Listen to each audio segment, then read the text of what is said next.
Tonight on Connecticut's news station, a man shot and killed by police after surveillance footage showed him firing at an officer. We have the latest out of Hartford. And breaking news out of the White House, the president says he's planning a trip to Israel as the nation continues its war against Hamas. An update now on when he'll be arriving and what he's hoping to accomplish there. And the new study says crime is down in Connecticut, putting us near the top when it comes to safe states. But some lawmakers say the stats need to come down much further. We're unpacking it all ahead. Now at 10, this is Fox 61, Connecticut's news station. And we begin tonight with two separate police-involved shootings, both taking place within the last 24 hours here in Connecticut. Thanks for joining us for the news at 10. I'm Brent Harden. And I'm Sarah Sanchez. One happened early this morning in Wallingford. Police confirm an officer was involved, but details are still scarce. The other shooting happened in Hartford in broad daylight. Two suspects began firing at an officer near the intersection of Westland and Barber Street. Now that's in Hartford's North End. The officer managed to fire back, killing one suspect, while another is still on the loose tonight. Fox 61's DeAndrea Turner is live at Hartford Police Headquarters now with more on this developing story. DeAndrea. Hi, Brent and Sarah. Well, police tell me that this shooting happened at 2 p.m. today. It's one that left a lot of community members shaken up. Death. It's all around Hartford. That's it. It's just death, man. Hartford got a black cloud over here, man. Crime scene tape blocking off many streets on Hartford's North End near Westland and Barber Streets. A scene that Tylen Dawson says is all too familiar. Me personally, another mom sad, another dad sad, because we go through it every day, man. It's an everyday struggle for us out here. The Inspector General's office is investigating a police-involved shooting that happened on Monday, leaving one person dead. Police pulled over a car after responding to a call about an armed person in a vehicle threatening others. These photos, taken by city's police network surveillance cameras, shows a snapshot of the scene about to unfold. Before the officer exits the vehicle, an individual gets out of the passenger side of the vehicle and begins walking toward the back of the vehicle. And then as the officer approaches the vehicle, you can see in the video this individual raise his arm with a handgun in it and appears to fire at the officer. There's an exchange of gunfire. That exchange happening near Urban Hope Refuge Church, where Pastor A.J. Johnson's wife witnessed the aftermath. Just as she was turning in, she saw a man on the ground and she thought maybe he was drunk or something like that, only to see an officer behind him. It seems like it's happening every week, and unfortunately it's happened once again at our front step. Pastor Johnson says he hopes that the latest funding for community violence programs helps prevent situations like this. You know, the message has always been to fund organizations properly so they can get staff out on the streets to kind of curb this. Now, Brent and Sarah, the officer that was involved in this shooting was not shot and he is uninjured tonight. Now, we did reach out to the Inspector General's office to find out when they will be releasing the suspect who was shot and killed's name, and also when they will be releasing the body cam footage. So far, we have not heard back. In Hartford, DeAndrea Turner, Fox 61, Connecticut's news station.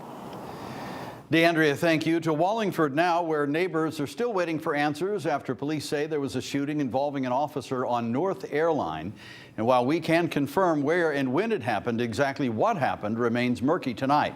Fox 61's Julia LeBlanc has been digging for details all day long, and she has the latest on the investigation now. This section of North Airline Road is back open after Wallingford police and state police had it blocked off all day to gather details on the case. Sort of sad. Find out more when we hear the police report. Scott Forster has lived on North Airline Road in Wallingford for 40 years. He was up late watching TV last night when he saw police lights and the commotion that followed. The first thing I thought was maybe the guy got hurt or needed an ambulance. But once he saw the curbs lined with cops, he knew it was more serious. So he checked in on his next door neighbor. And she said, I was afraid to go out there. And that's when I said, you know, I'm probably gonna go back in the house myself, because who knows what was going on. That's still the question Forster and others have. Wallingford police say there was a shooting involving one of their officers here at 132 North Airline Road, happening around 2:50 in the morning. They say the office of the Inspector General is taking over the case, along with the Connecticut State Police. Kind of shocking, it's a quiet road. There's not really much that goes on. Sometimes cars drive a little fast, but other than that, it's a nice, quiet neighborhood. A neighborhood left wondering what happened, as those who knew the family are keeping them in their thoughts. Yes, I knew the mother, the father, all the kids. Oh yeah, they were great neighbors. The Office of Inspector General says they will be providing an update in the near future, and when we learn more, we'll share what we can with you. In Wallingford, Julia LeBlanc, Fox 61, Connecticut's news station. Julia, thank you. We have breaking news tonight. President Joe Biden is making preparations to visit Israel this upcoming Wednesday. Secretary of State Anthony Blinken made the announcement this afternoon after wrapping up hours of talks with Israeli Prime Minister Benjamin Netanyahu and other top officials. The president says he wants to show support for the U.S. ally as concerns increase that the raging Israel-Hamas war could expand into a larger regional conflict. There are other major developments out of Israel tonight, and we're breaking them down ahead at 10:30. And time for a first check of the forecast. Today's clouds and scattered showers cleared up for some sunshine this afternoon. That was nice. Yeah, it was nice considering how gloomy it was. Let's check in with Chief Meteorologist Rachel Frank with what to expect heading into tomorrow. Hi, Rachel. Yeah, we're going to do it all over again tomorrow, guys. The sunshine building to clouds and then a few hit or miss showers out there, but they ended up making for beautiful rainbow pictures. And I want to thank everyone for sharing these with us. This is from Karen Hall in Moodus Reservoir today. You could see the fall foliage is popping along with the reflection in the reservoir. And of course, we've got that rainbow, a double rainbow here from Kathy Gullickson in Marlborough and from Dave Trascos. You could see that rainbow lighting up the neighborhood in Glastonbury. Those showers, though, have fizzled, and again, we'll do it again tomorrow. Right now, we're looking at temperatures in the 40s to right around 50 degrees. We'll see overnight lows sticking in the 40s as we head towards daybreak tomorrow, and I do think we'll wake up with plenty of sunshine. Then around midday, those clouds will kind of bubble up and fill in. There's that chance for an afternoon sprinkle or shower. I think the showers will be more hit or miss in nature than they were outside today, and then we'll dry out again heading into tomorrow evening. I think it is a brighter day overall for Wednesday and especially Thursday, which is looking like the warmest day of the week. You'll never guess what's in the forecast heading into the weekend. Let's take a look coming up. All right, Rachel, thank you. We have new details tonight from a deadly shooting in New Haven. Police have identified the victim as 26-year-old Tyrese Blue Jr. The shooting happened at the intersection of Cedar and Cassius Streets Saturday night. Police say Blue got into an argument with someone before he was shot. An investigation into the shooting is underway. A man accused of killing his wife in what police are calling a violent struggle faces a judge. Police say Efrain Vasquez shot his wife Christine at a home in New Hartford Saturday morning. When police arrived on scene, Vasquez went back inside the home. Police say that's when the standoff began. He was eventually taken into custody.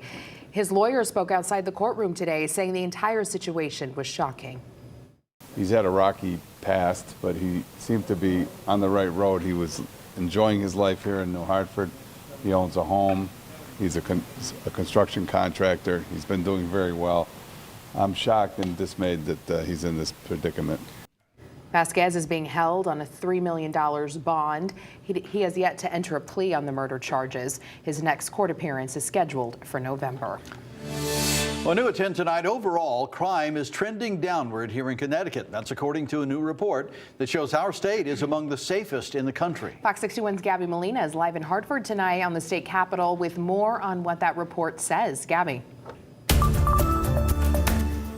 Brent and Sarah, Connecticut's annual crime statistics report for 2022 shows that both violent crimes and property crimes are down in our state.